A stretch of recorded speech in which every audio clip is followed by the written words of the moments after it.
fantasy league dedicated episode is coming at you. This is the Football Fanatics podcast. Hi, guys. Hi, Hello, Gyula. hello. Well, let's talk about fantasy. It's been a while. We last talked about it, and a lot of things happened. How I want to cover this episode is first we talk about our experiences or enjoyment of the fantasy league. Especially, I'm curious of Mark's opinion in this regard, and after some personal chit chat, we are going to talk about positive and negative recommendations for the upcoming fixtures. As we have an international break now, 2 weeks, so probably a lot of players will get injured, and whatever we say today is going to be irrelevant a week later, but it's not a problem. And probably some of you haven't used your wild card, which is going to allow you to reshape the team, and it's probably a good time to do so, as all of the new signings can be, at least to some extent, judged based on their performances in the first 6 rounds or less. So yeah, basically that's my idea. And guys, how do you enjoy the league so far? Probably a lot of anger because of disappearing players or something like that. I don't feel any anger, to be honest. I hope that this whole episode will be about me and the praise of my performance so far. But Don't think I so. understand that that's not the track that you would like to. I don't know if you listened to me in the past 2 minutes, but I didn't mention it, and That's why I had to mention. So I'm not afraid to advertise myself. So everyone who wants a good team, just feel free to look up my name, SFF Andris. Very good team. Yeah, man, congratulations. Now we can move on to Mark, I think. My team is also very good, I think, but on another level. So I'm around, I think, the 25th place now. So I had quite a good round, the first one in this season, because before that I was below the average points in all the rounds. That is why I slept after the 30th place somewhere at the bottom of the table. And I also used my white card already, I think in the 3rd or in the 4th round, in order to have Ronaldo and Sakala in my team.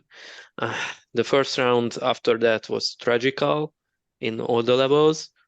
But now Sakala had 2 quite good rounds with 9 points in both, and also Ronaldo is on his level, in not an exquisite, but in pretty good form with 3 assists. 3 penalties in the last 3 rounds, and also I think he had some assists, but I'm not sure about that. Yes, he had. Yeah, so that's all from my side. Now I have 2 free transfers, but I think we will talk about our recommendations later. Yes. Yeah, I think all of us used his wild card. I mean, maybe Andres, you didn't. I did. I don't need it, Gyula, as you did not listen. My team is perfect.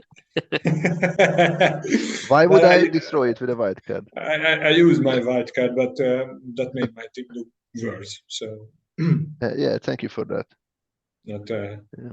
Not something. My recommendation for the first point is that do not use the white card as I did, because I sold a lot of players and I'm slowly buying each of them back as my free transfers gather up. That's my plan as well, because I sold Diaby when I used my white card, and it wasn't my best decision ever. If you just checking the numbers of Diaby so far and all the other Etihad attackers and midfielders. I purchased players for my defense from Al Fateh and Al Fayha who are not even in the matchday spots. So we probably wasn't. Very well, you get. Yeah, sorry. I made deep research when I purchased them. So. I'm a little bit disappointed with this, but you cannot be too disappointed. You gathered many points. There is only one better player than you in this league currently, and that's me. No, but difficult to we say anything. Yeah, but we built up now kind of comfortable advantage, but we have to tell that this is a tough competition. We have an especially tough opponent in person of Money Brigade from Hungary.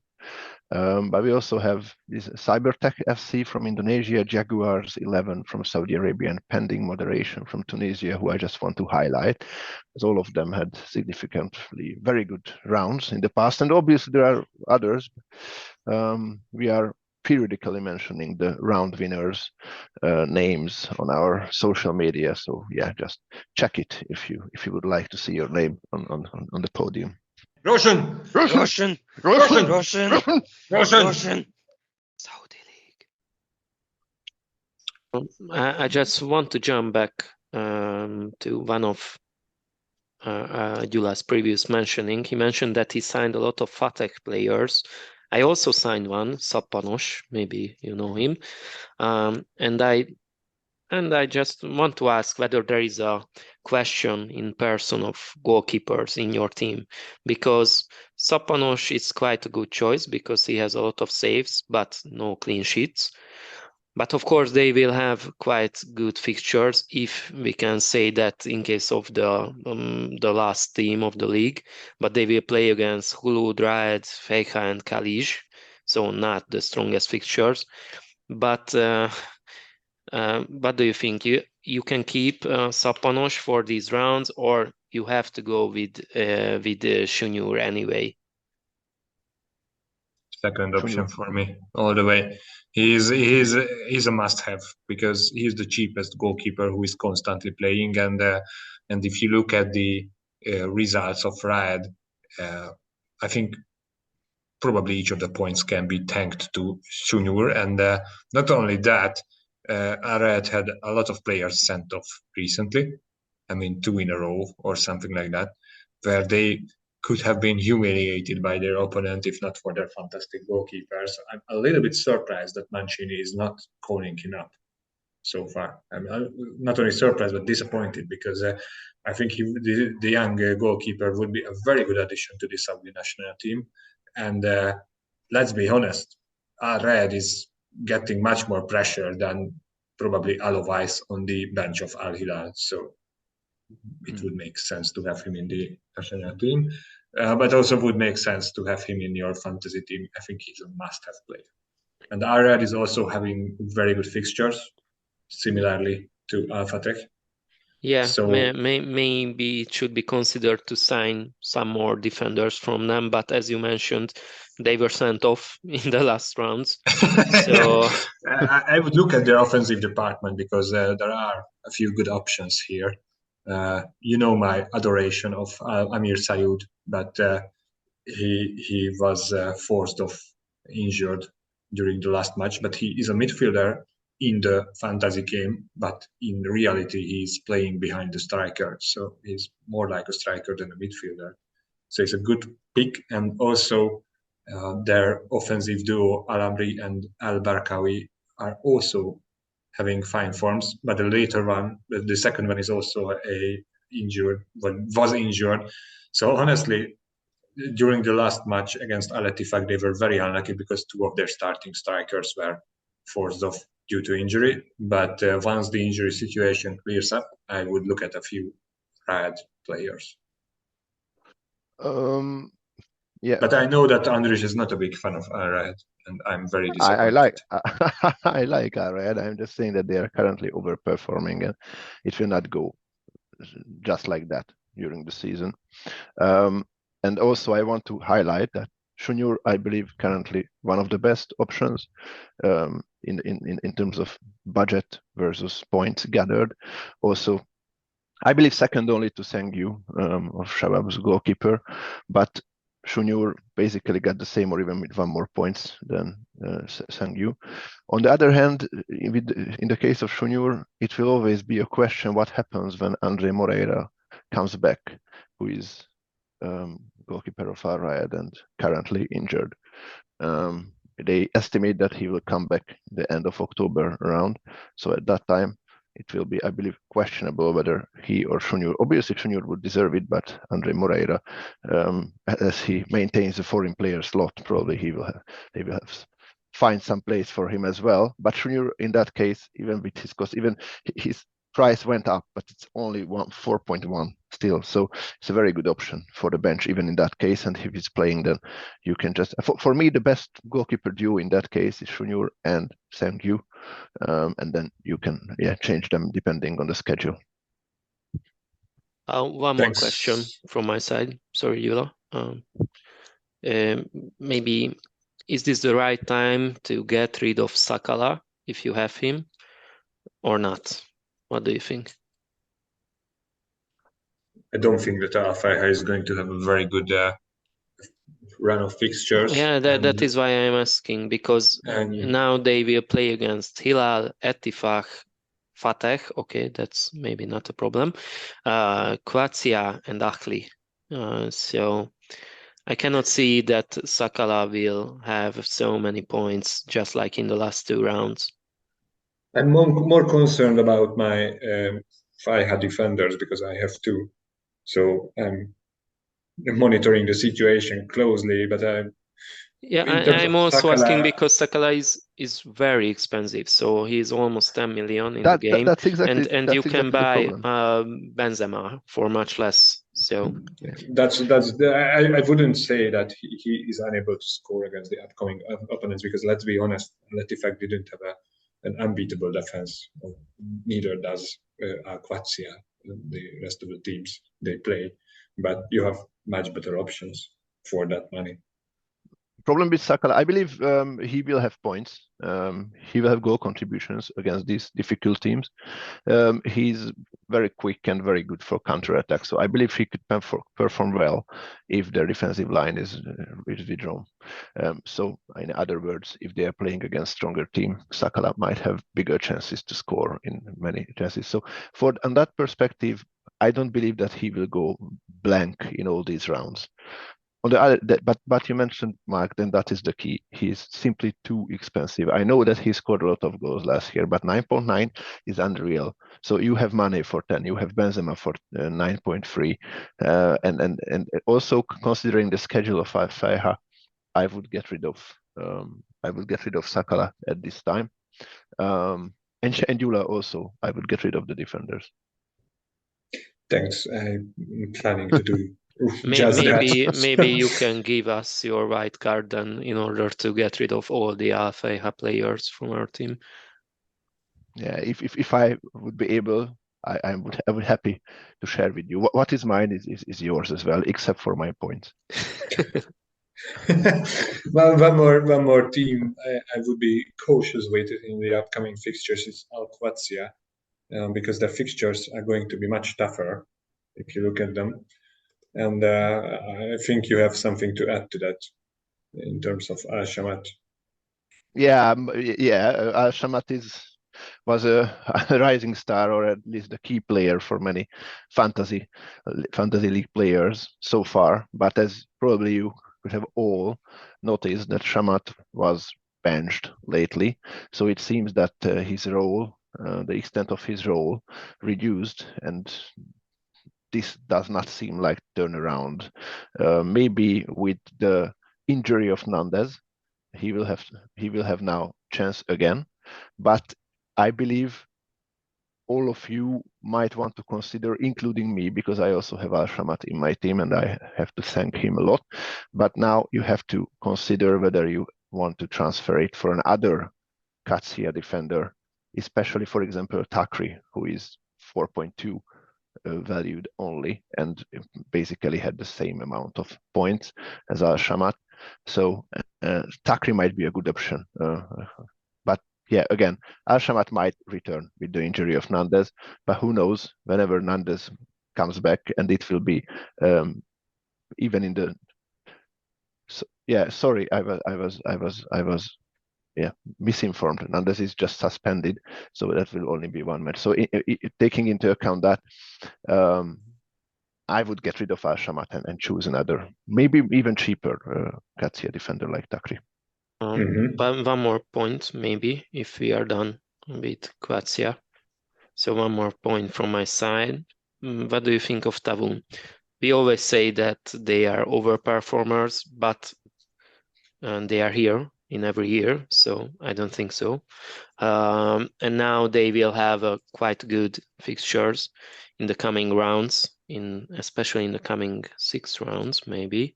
So okay, they will play one match against Hilal, but beyond that they will play with Damak, Hulud, Ogdud, Vegda, and Raed.